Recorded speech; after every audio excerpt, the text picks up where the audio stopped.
বেরিয়ে এলো গোপন তথ্য। মায়ের শেষ সময়েও যে ভয়ে দেশে ফিরতে পারছেন না তারেক রহমান, জানালেন নিজেই। অবশেষে দেশে ফেরা না ফেরা নিয়ে মুখ খুললেন তারেক রহমান। প্রয়োজনে বিদেশে নিয়ে যাবেন মাকে, তবুও যার ভয়ে দেশে ফিরতে নারাজ তিনি নিজেই দিলেন ইঙ্গিত। বিএনপি চেয়ারপারসন বেগম খালেদা জিয়াকে বিদেশে নিয়ে চিকিৎসা করানোর সব ধরনের প্রস্তুতি নেওয়া হয়েছে বলে জানিয়েছেন দলটির ভাইস চেয়ারম্যান আহমেদ আজম খান। তবে বিদেশে যাওয়ার মতো অবস্থায় এলে তাকে নিয়ে যাওয়া হবে বলেও জানান তিনি। সাংবাদিকদের এই তথ্য জানিয়েছেন বিএনপির ভাইস চেয়ারম্যান আহমেদ আজম খান। তিনি বলেন, বেগম খালেদা জিয়া এভার কেয়ার হাসপাতালের সিসিইউতে নিবিড় পর্যবেক্ষণে রয়েছেন। দেশের বাইরের বিভিন্ন হাসপাতালের কথা বলা আছে। এয়ার অ্যাম্বুলেন্সও প্রস্তুত রয়েছে। বিদেশে যাওয়ার মতো অবস্থা এলে তাকে নিয়ে যাওয়া হবে। এদিকে মায়ের রোগ মুক্তি কামনায় দেশের সকল স্তরের নাগরিকের আন্তরিকতা ও প্রার্থনার জন্য গভীর কৃতজ্ঞতা প্রকাশ করেছেন তার জ্যেষ্ঠ পুত্র ও বিএনপির ভারপ্রাপ্ত চেয়ারম্যান তারেক রহমান। একই সঙ্গে বর্তমান সংকটকালে মায়ের স্নেহ স্পর্শ লাভের তীব্র আকাঙ্ক্ষার কথা জানিয়েছেন তিনি। তবে বলেছেন, এক্ষেত্রে তার একক সিদ্ধান্ত গ্রহণের সুযোগ সীমিত। তারেক রহমান তার ব্যক্তিগত ফেসবুক অ্যাকাউন্টে একটি স্ট্যাটাসের মাধ্যমে এই পরিস্থিতি তুলে ধরেন। তার স্ট্যাটাসটির মুহূর্তে সামাজিক যোগাযোগ মাধ্যমে ব্যাপক আলোচনা তৈরি করে। তারেক রহমান তার স্ট্যাটাসে উল্লেখ করেন, খালেদা জিয়া বর্তমানে গুরুতর অসুস্থ ও সংকটাপন্ন অবস্থায় হাসপাতালে নিবিড় পরিচর্যায় রয়েছেন। তার রোগ মুক্তির জন্য দল মত নির্বিশেষে দেশের সকল নাগরিককে আন্তরিকভাবে দোয়া করছেন। তিনি লিখেন, সর্বজন শ্রদ্ধেয় বেগম খালেদা জিয়ার প্রতি সকলের আন্তরিক দোয়া ও ভালোবাসা প্রদর্শন করায় জিয়া পরিবারের পক্ষ থেকে সকলের প্রতি আন্তরিক ধন্যবাদ ও গভীর কৃতজ্ঞতা জ্ঞাপন করছি। একই সাথে বেগম খালেদা জিয়ার আশু রোগ মুক্তির জন্য সকলের প্রতি দোয়া অব্যাহত রাখার জন্য ঐকান্তিক অনুরোধ জানাচ্ছি। দেশ ও বিদেশে চিকিৎসক দল সর্বোচ্চ পেশাদারিত্ব ও আন্তরিকতার সঙ্গে সেবা দিচ্ছেন জানিয়ে তিনি বন্ধু প্রতিম একাধিক রাষ্ট্রের পক্ষ থেকেও উন্নত চিকিৎসা সহ সম্ভাব্য সকল প্রকার সহযোগিতার আকাঙ্ক্ষা ব্যক্ত করার বিষয়টিও স্ট্যাটাসে উল্লেখ করেন। স্ট্যাটাসের সবচেয়ে স্পর্শকাতর অংশটি ছিল তার নিজের দেশে ফেরা এবং মায়ের পাশে থাকার আকাঙ্ক্ষা নিয়ে। তারেক রহমান লিখেছেন, এমন সংকটকালে মায়ের স্নেহ স্পর্শ পাওয়ার তীব্র আকাঙ্ক্ষা যে কোনো সন্তানের মতো আমারও রয়েছে, কিন্তু অন্য আর সকলের মতো এটা বাস্তবায়নের ক্ষেত্রে আমার একক সিদ্ধান্ত গ্রহণের সুযোগ অবারিত ও একক নিয়ন্ত্রণাধীন নয়। তিনি এই স্পর্শকাতর বিষয়টি বিস্তারিত বর্ণনার সুযোগ সীমিত বলেও উল্লেখ করেন। তবে রাজনৈতিক বাস্তবতার কারণে তার এই প্রত্যাশা পূরণে দেরি হচ্ছে বলেও ইঙ্গিত দেন। তিনি আশা প্রকাশ করে লিখেছেন, রাজনৈতিক বাস্তবতার এই পরিস্থিতি প্রত্যাশিত পর্যায়ে উপনীত হওয়া মাত্রই স্বদেশে প্রত্যাবর্তনে আমার সুদীর্ঘ উদ্বিগ্ন প্রতীক্ষার অবসান ঘটবে বলে আমাদের পরিবার আশাবাদী। তার মানে তারেক জিয়ার নিরাপত্তা নিয়ে এখনো উদ্বেগ রয়েছে। তাকে দেশে আসলেই গুপ্ত হত্যার সম্ভাবনা রয়েছে। এ নিয়ে জনপ্রিয় রাজনৈতিক বিশ্লেষক সাদিকুর রহমান জানিয়েছেন, তারেক রহমানের দেশে না ফেরার ডিসিশন শুধু তার একার না, বরং খালেদা জিয়ারও। তিনি বলেন, এই মুহূর্তে বহু ইনফরমেশন আছে যেগুলো জানি কিন্তু পাবলিক করার মতো না। শুধু এইটুকু জেনে রাখেন, 5ই আগস্ট লুট হওয়া বহু কোনো ট্রেস এখনো বের করা যায় নাই। এগুলো যাদের হাতে আছে এরা ওয়েট করছে সঠিক সময়ের জন্য। গোয়েন্দা সংস্থাগুলো কাদের লোক, পুলিশে কাদের লোক, প্রশাসনে কাদের লোক। আওয়ামী লীগ খেলা থেকে আউট হয়েছে, ভারত এখনো খেলাতে আছে।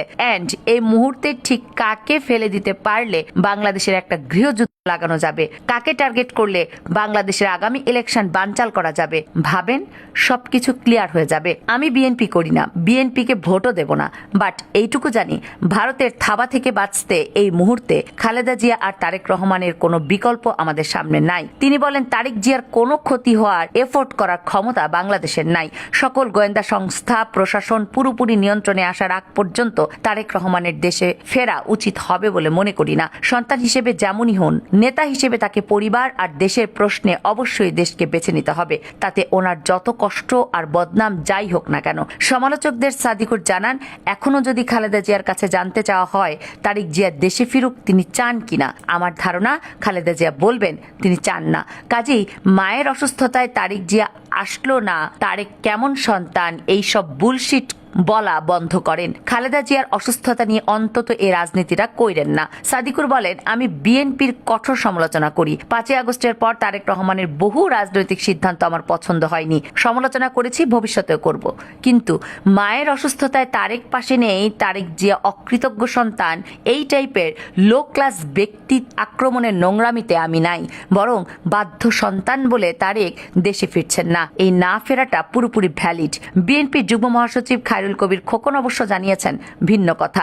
খালেদা জিয়াকে দেখতে গিয়ে তিনি বলেন, মায়ের জন্য জনাব তারেক রহমান যে কোনো সময় দেশে ফিরতে পারেন। এছাড়া এনসিপির নেতারা সাবেক প্রধানমন্ত্রীকে দেখে এসে আশা প্রকাশ করে জানান, শেখ হাসিনার ফাঁকি দেখার জন্য হলেও বেগম জিয়া সুস্থ হবেন। বিএনপি চেয়ারপারসন বেগম খালেদা জিয়ার অসুস্থতার খবরে উদ্বিগ্ন দলের কর্মী সমর্থক থেকে শুরু করে দেশের আপামর জনসাধারণ। সাবেক এই প্রধানমন্ত্রীর শারীরিক অবস্থা এখন পর্যন্ত অপরিবর্তিত। সংকটাপন্ন অবস্থায় রাজধানী এভার কেয়ার হাসপাতালে করোনারি কেয়ার ইউনিটে আছেন দেশের প্রথম নারী প্রধানমন্ত্রী। দেশি বিদেশি ডাক্তারদের নিয়ে গঠিত মেডিকেল বোর্ডের তত্ত্বাবধানে তার চিকিৎসা চলছে। চেষ্টা অব্যাহত রেখেছে তারা। কেন্দ্র থেকে হাসপাতালের সামনে ভিড় না করার নির্দেশনা থাকলেও সকালে দেখা গেল নেত্রীর জন্য ভালোবাসার টানে দেশের বিভিন্ন জায়গা থেকে স্বাস্থ্যের খোঁজ নিতে আসছেন দলীয় নেতাকর্মীরা। খালেদা জিয়ার বর্তমান এ পরিস্থিতির জন্য শেখ হাসিনাকে দায়ী করার পাশাপাশি দেশ ও দলের এ ক্রান্তি লগ্নে তিনি সুস্থ হয়ে বাসায় ফিরবেন এ আশা দলীয় কর্মীদের। কর্মী সমর্থক ছাড়াও দলের নেতারা খোঁজ নিতে এসে বললেন, সংকটাপন্ন অবস্থায় আছেন খালেদা জিয়া, দেশবাসীর কাছে চাইলেন দোয়া। মায়ের পরিস্থিতিতে শিগগিরই দেশে ফিরবেন তারেক রহমান বলেও জানান তারা। সাবেক সংসদ সদস্য নাজিমুদ্দিন আলম বলেন, বেগম খালেদা জিয়ার শারীরিক অবস্থা এখন পর্যন্ত অপরিবর্তিত, দেশবাসীর কাছে দোয়া চেয়েছেন। খায়রুল কবির খোকন বলেন, মায়ের পাশে থাকতে যে কোনো সময় দেশে ফিরতে পারেন তারেক রহমান। আরও পরীক্ষা নিরীক্ষার জন্য খালেদা জিয়াকে সিসিইউতে অপারেশন থিয়েটারে নেওয়া হয়েছে। আর জাতীয় পার্টির নাগরিক এনসিপি নেতারা প্রধানমন্ত্রীকে দেখে এসে জানান তার শারীরিক অবস্থা ক্রিটিক্যাল তবে স্থিতিশীল আছে। ডাক্তারদের ডাকে তিনি সাড়া দিচ্ছেন। শেখ হাসিনার ফাঁসি দেখার জন্য হলেও বেগম জিয়া সুস্থ হবেন বলে আশা প্রকাশ করেন এনসিপির জ্যেষ্ঠ যুগ্ম সদস্য সচিব ডক্টর তাসনিম যারা বলেন, বেগম খালেদা জিয়া হাসপাতালে চিকিৎসাধীন অবস্থায় নিবিড় পরিচর্যা পাচ্ছেন। ওনার শারীরিক অবস্থা ক্রিটিক্যাল তবে স্থিতিশীল আছেন, এখনো ফাইট করছেন। তিনি সজ্ঞানে আছেন, সজাগ আছেন। চিকিৎসক এবং নার্স যে নির্দেশনা দিচ্ছেন সেগুলো উনি ফলো করতে পারছেন। দেশবাসীর কাছে আহ্বান থাকবে, ওনার দ্রুত আরোগ্যের জন্য সবাই দোয়া করবেন। এনসিপি দক্ষিণাঞ্চলের মুখ্য সংগঠক হাসনাত আব্দুল্লাহ বলেন, সবাই দোয়া করবেন ওনার জন্য, আল্লাহ যেন দ্রুত সুস্থ করে দেন। আমাদের গণতান্ত্রিক উত্তরণের পথে ওনাদের যে লড়াই, সে লড়াইয়ে যে গণতান্ত্রিক উত্তরণের দিকে যাচ্ছে সেটি যেন উনি নিজে দেখে যেতে পারেন। যার কারণে ওনার আজকে এই পরিণতি হয়েছে। আমার মনে হয় হাসিনার ফাঁসি দেখা পর্যন্ত যেন আল্লাহ ওনাকে বাঁচিয়ে রাখেন। এনসিপির মুখ্য সমন্বয়ক নাসির উদ্দিন পাটোয়ারি বলেন, ওনার যে সিচুয়েশন তার 3টা শব্দ বলবো, ওনার অবস্থা ক্রিটিক্যাল কিন্তু স্টেবল। উনি কমিউনিকেট করতে পারছেন, ওনাকে যে ডিরেকশনটা দিচ্ছেন ডক্টররা সেটা তিনি নিতে পারছেন। আমাদের কাছে দোয়া ছাড়া আর কোনো কিছু নেই। এখন দোয়া করি আল্লাহ তাআলা তারেক জিয়াকে এতিম না করুক, দ্রুত সুস্থতা দান করুন, আমিন। কমেন্টে আপনিও আমিন লিখে ভিডিওটি লাইক এবং শেয়ার করতে পারেন। কামরুন নাহার, রাখি, কেয়ানার মিডিয়া।